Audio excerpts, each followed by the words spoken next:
Olá, estimados amigos, aqui quem vos fala é o Investidor Miserável. Trago para vocês a atualização do meu projeto de investimento referente ao mês de julho de 2023. Para quem não me conhece, eu invisto mensalmente 20% de um salário mínimo em ações. Iniciei em 2012 e a princípio vou até 2042.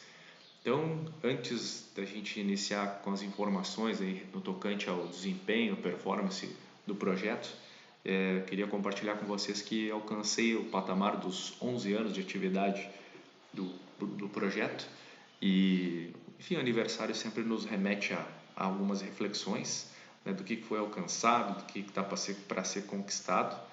E assim, olhando para trás, eu percebo que certamente o resultado poderia ter sido melhor se eu tivesse sido um pouco mais diligente no filtro das empresas, né, tivesse escolhido um pouco melhor, né, e estou até aplicado o recurso em algum título do Tesouro, delegar para algum gestor, ou aplicar diretamente no BOVA11, o resultado certamente teria sido melhor do que eu tenho hoje, né? Mas contudo, o projeto tem essa proposta independente de investimento e, bem ou mal, os proventos recebidos seguem evoluindo ano a ano. E isso aí, né, eu entendo que mais cedo ou mais tarde o provento vai superar o aporte. Também, claro, como o meu aporte sobe todos os anos, porque ele acompanha a variação do salário mínimo, eu acredito que vou demorar um pouco mais para que o aporte supere, na verdade, o provento supere o aporte, mas a história mostra que isso acontece mais cedo ou mais tarde, né? Então, né, tirando as formalidades aniversarísticas, trago aqui para vocês então a compra do mês de julho foi nas ações da SEB, Companhia Energética de Brasília. Eu vendi a posição em Grendene, né? A ação já estava em quarentena, a performance, o resultado da empresa está muito lateralizado, não evolui.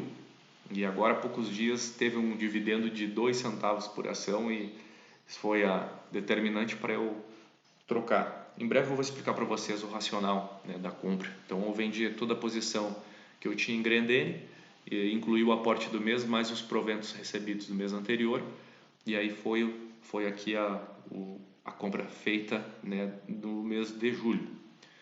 Os proventos recebidos em julho, né, então o tradicional juros sobre capital do Bradesco, a Chus pagou juros sobre capital também, teve o juro sobre o capital anual que o Bradesco paga em julho, né, também deu um valor considerável, e o rendimento do fundo imobiliário, o TISU 11.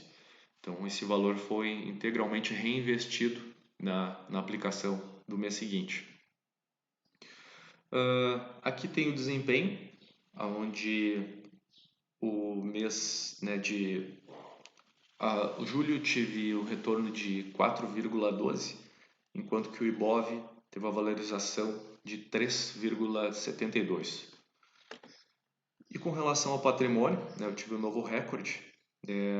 Claro, o reinvestimento dos proventos também turbinou esse resultado, mas, enfim, foi R$ 144 que acabou engordando o aporte. Em termos percentuais, isso representou 54% do que incrementou a compra do mês. Aqui tem a composição da carteira, como que está a performance de cada ativo.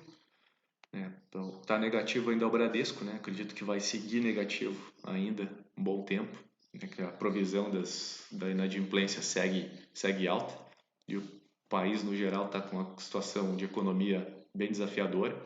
Então a tendência é que a inadimplência ainda siga alta, mas por enquanto eu não vou aumentar a posição, até porque eu já estou um pouco concentrado, né?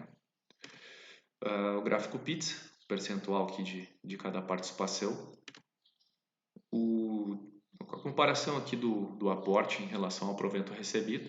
Então, agora, os últimos meses foram meses seguidos que eu recebi acima de R$ 100, e isso tá turbinando os proventos, né, os aportes. Tanto que tenho no meu projeto de alcançar as 1.000 ações de Irani, e a cada vez menos dinheiro novo e mais aporte, mais reinvestimento que está facilitando essa chegada das 1.000 ações. Essa questão do juros sobre juros, né? Como eu já estou há mais tempo, começa a sentir o benefício. Aqui tem o desempenho do gráfico de barras, né, de ano a ano, como vem evoluindo.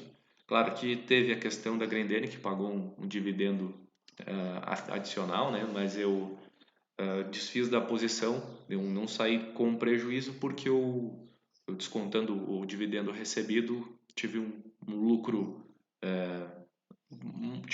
não muito alto, mas enfim, me desfiz da posição porque não estava mais confortável em ser sócio da Grendene. Então, né, embasando o racional da compra do mês, né, eu fiz a compra na SEB e, como eu já falei, né, eu estava frustrado com a Grendene e eu, assim, me motivei. O que embasou a compra é que hoje a SEB ela tem um valor de mercado de praticamente 970 milhões e 600 milhões em caixa e zero de dívida. A cotação está abaixo do valor patrimonial. Outro fator é a questão do lucro, né, de 188 milhões. Então, isso aí dá um ROI na casa aí dos quase 19%. E ela também tem uma margem líquida de 80%. Claro, essa margem líquida se deve também frente ao caixa muito grande, que ele advém do resultado financeiro, né, esse dinheiro que ela vendeu agora tempos atrás a parte de distribuição dela. Isso, né, uma boa parte foi distribuída para os acionistas, mas ainda ficou um restante. E esse caixa não está parado, ele está numa aplicação que rende um CDI ou algo parecido. E isso acaba turbinando o resultado com um ganho financeiro. Outra condição, né, que fez a margem melhorar é que ela vendeu a distribuição e usualmente a distribuição das empresas de energia ela não é digamos assim, o que tem a melhor margem. Se a gente comparar aí as distribuidoras, elas têm um retorno abaixo, né, comparado com empresas de transmissão, empresas de geração. E aí a SEB agora tem boa parte da receita que não depende da distribuição. E outra questão que embasou a compra é que, claro, eu sei que agora eu estou um pouco mais concentrado em empresas de energia elétrica, praticamente um terço da carteira, é que tem a situação que a Eletrobras está, né, nesse projeto. Agora, depois de privatizada, ela está nessa estratégia de expansão e para aumentar a participação dela no mercado, ela quer comprar empresas que ela já é sócia. Então, ela já detém participação em algumas empresas. A SEB não é uma delas, mas também só para embasar, digamos assim, como eu fico mais tranquilo em estar posicionado nessas empresas, é que tanto a EMAI quanto a SEB não tem dívidas, né? No caso da Transmissão Paulista, que eu tenho as ações ordinárias, ela tem uma quantidade, uma dívida ainda comparando com a Taesa, ela é um número conservador, ela ainda teria potencial de se alavancar ainda mais. Mas o que acontece? A Eletrobras tem uma participação relevante da Transmissão Paulista. Ela detém aproximadamente 35% das ações, do total de ações, né? São 51% das ações preferenciais e 9,7% das ordinárias. E na EMAI, a Eletrobras tem 65% das ações preferenciais, isso dá 39% do total das ações. Então, essa estratégia dela de expansão, a EMAI, tanto a EMAI quanto a Transmissão Paulista poderiam ser alvo de aquisição, de fechamento de capital, enfim, ela aumentar a participação. E uma vez que a Eletrobras está privatizada, a gente sabe que a gestão privada tende a entregar resultados melhores que a gestão pública. Isso automaticamente aumenta a procura pelos papéis dessas empresas. Então, vai ter mais gente querendo comprar, tem, né, um viés dessas ações também se valorizarem. Reforçando que isso aqui não é recomendação de compra ou venda, Eu invisto por conta própria e seguir de recomendação de quem não é profissional nem sempre dá certo. Às vezes até seguindo recomendação de profissional a gente tem problemas também, né? Mas é só para reforçar que eu estou embasando aqui o racional do meu investimento e nem sempre é a melhor opção do que você também deveria fazer com seus investimentos. Meus amigos, para esse mês é isso que eu gostaria de compartilhar com vocês. Abraços efusivos e até o próximo mês.